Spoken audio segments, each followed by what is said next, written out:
Welcome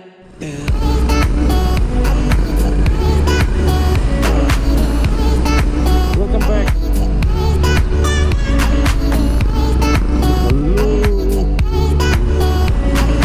Hello. Welcome back to my YouTube channel. Subscribersและ viewers สองแต่จะไปจะไปกระบุกเลยจูอยู่ไว้นะคุณสตักกันนี่เลยไม่ใช่ Your Highness has arrived นี่เขาบอกเราแทนเจริญ Highness right CB350 right รับปังได้วันนี้วันจูชิมให้กงละมากันตานชัวก้าตัวไหนยันตาขัดเปลี่ยนตัวเพื่อนยังกันเห็นไปน้องกันใช่หรอวะตานชัวชินังจนหนุ่มตะกินหุ่นพันกันตัวมังมินกันม่วงช้างรู้ตุกเราเนี่ยวันจูมันหัวกันนี่เรามาเสียrelax เลยขัดจากออกมาชวนนั่นเองเรานี่เห็นไหมที่เห็นเขาเสีย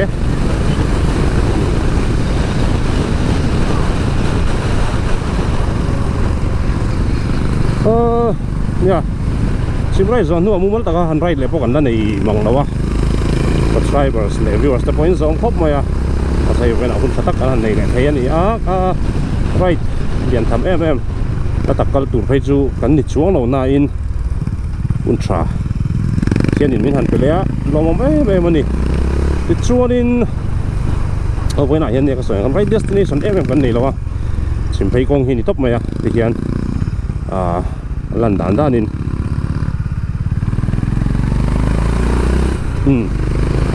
กันหุ่นในด้านเตะสนาอินดาซาลักโกน่าเสียเต้น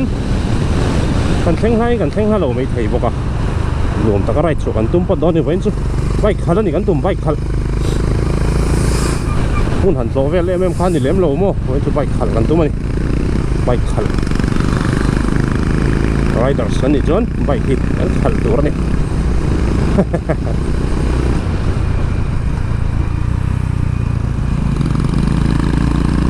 kan suk ma lem lo cha khon ma te ni leng chak chaka han right ki lo har ve dok thina cha khon ma te ti tu lang ang te kan han tia ka ma hian sar mon te dan le Honda Highness tho chu Honda Highness kan in do na ni me le ke ai azang ta advantage su nei deu chuan cắt trần mar đâu hết ngay đâu cái mà hi và sẽ race cái đi lém lâu cái gì khác nhóm taxi mà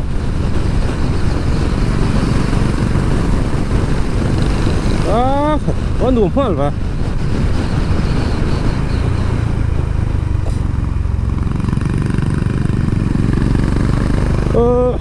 chuan in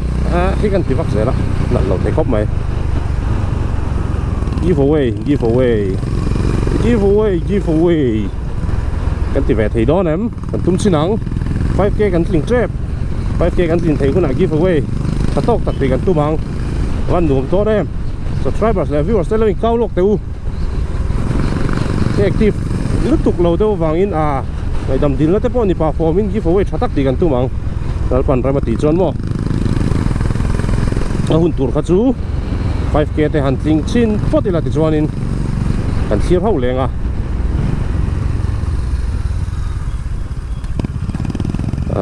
ngheกันตีเทด่านตัวข้าเสียดหลงมั้งไอ้กองที่จุดแฉลงเนี่ยบุยสักครบไหม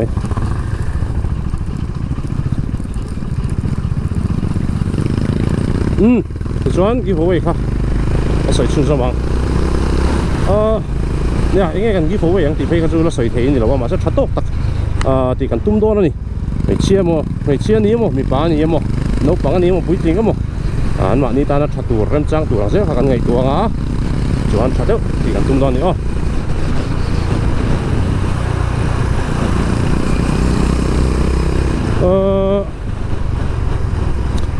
เนี่ย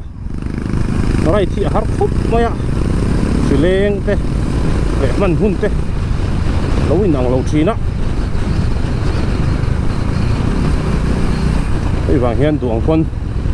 กันติดเทเราชีนะอินเชียเทียมนะ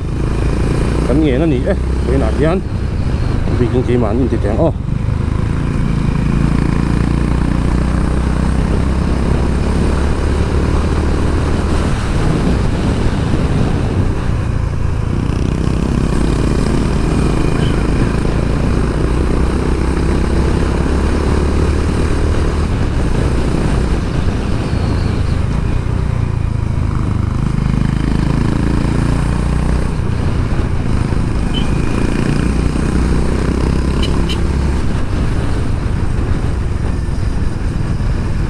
cái chung ở chuan kan lo dang hon đâu rất là chung ở chuan speed up ram hết cha cái chuan mo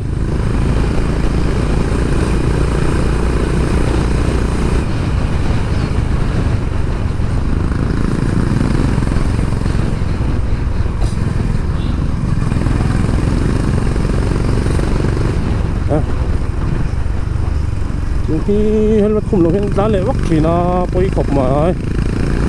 thì nó tục lâu tua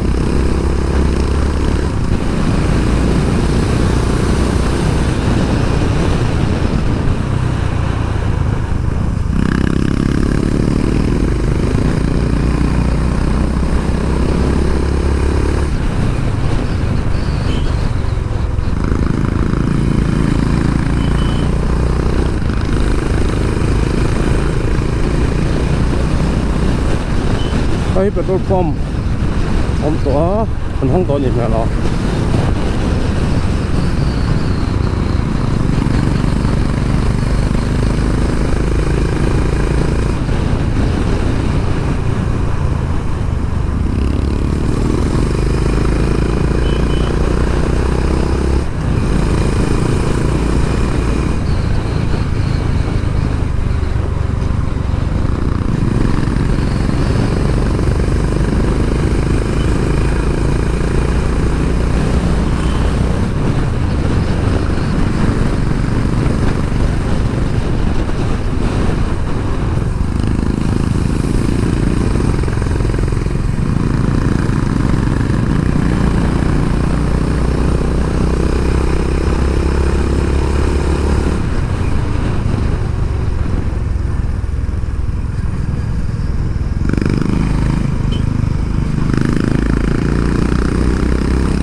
khuất ra ni tang sang á không vót lít tục lo hay cho cái chung thar mà lần hạc ngay tới bom lo á sa sika kan mai ta deu boka sikin roll in bike ride nan hian bike ride riding tina chana nu mani pase tayar tan hian chalo ve le thunga chu voina hian hei khuan lum tian ni an sa tayar ina ngai cher mai ni grip om tha thì kan tong khat deuh lek to nong kan ti ve em mani ti kha kan sai du ni ai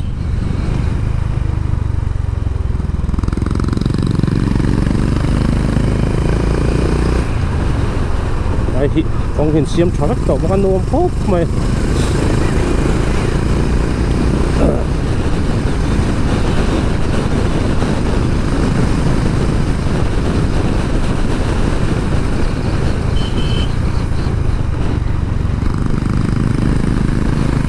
ai bộ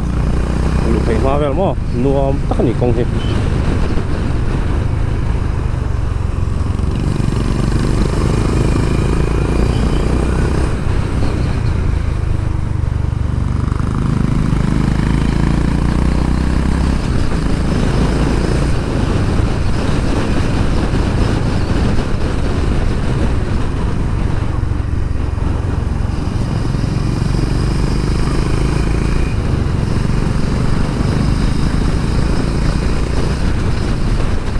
lại con nó xiêm thoát con này thì làm chuyện này là bên mỏ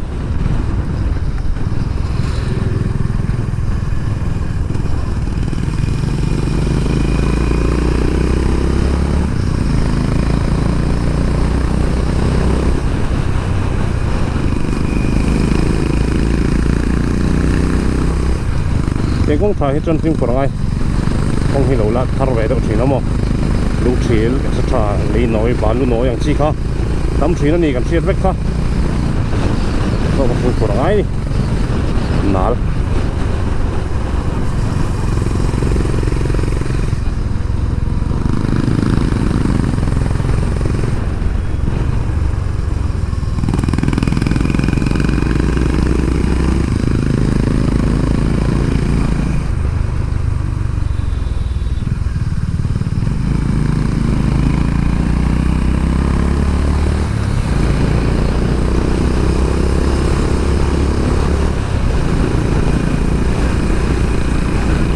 luồng pha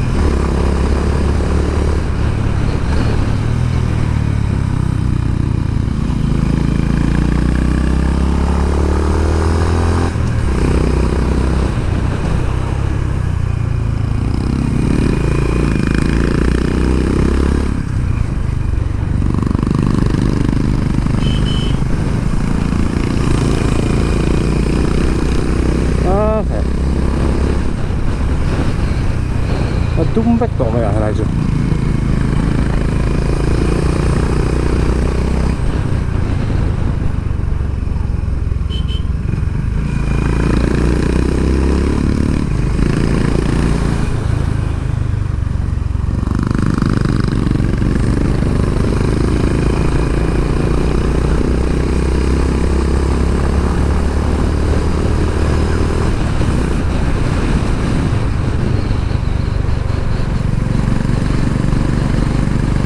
có hết trong cả cuối vắt lộc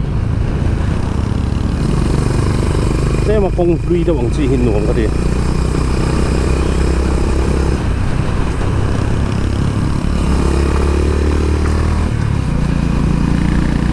thar luôn có một tiếng hồi chứ còn sạch rất chỉ là còn nào thật giờ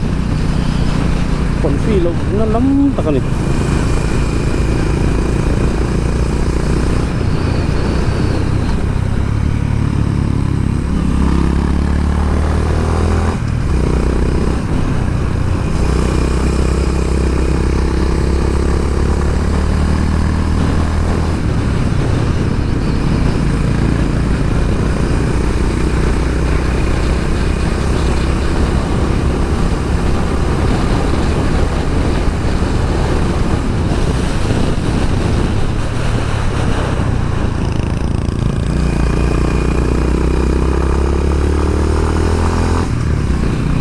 ang chia boka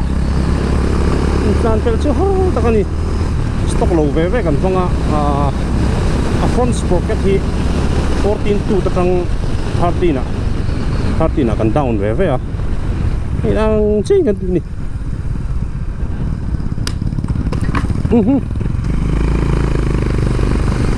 chuan kan body weight ai nang talo ma chu lai chu kan in thau na chu ni ta ni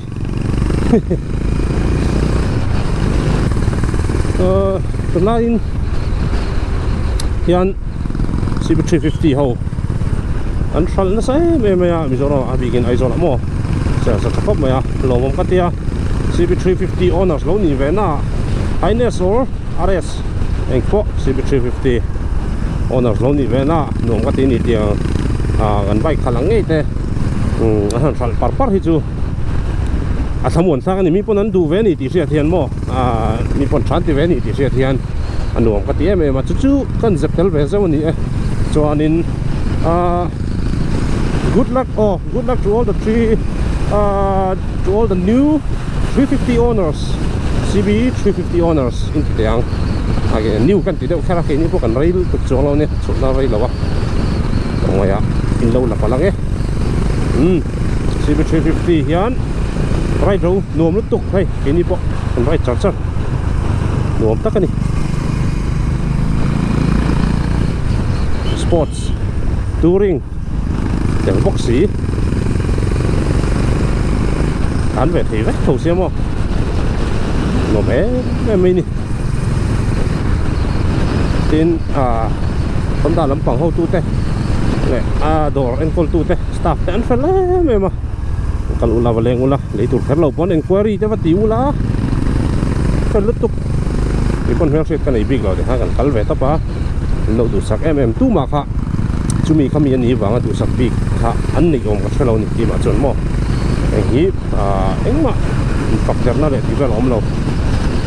bultan nain sala ke po chuanin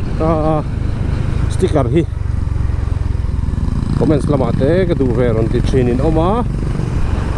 sticker si tu tan po kan semani kanin muram chan mun huna min dil to mga inflasung lawin dil top tur kalau sewek kerlo mai ti jawa en shat sap zel mai don ni tingan sticker te hi chu subscribers viewers ta tan liu lom kan siam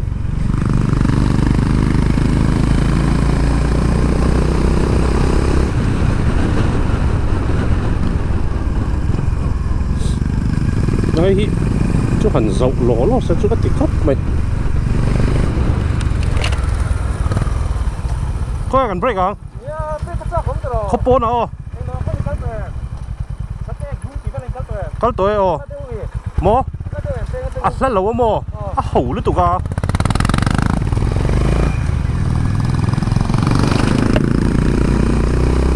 cho nên các bike trên hi bỏ lầu hun về đó tao nên tu sisi apa lima VR46 lal himpu ya himpu saka kalom la mai liba chunga lom tu kan srin te se ka bike chain himpu saka lo ka bike chain dul tat po ngai tio kal khop mai liba chunga lom tu kan srin te se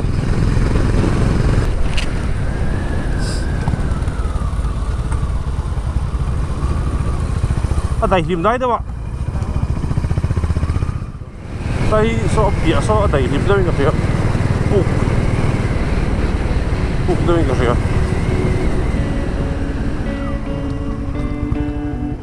thấy đây đèn GSCB của lại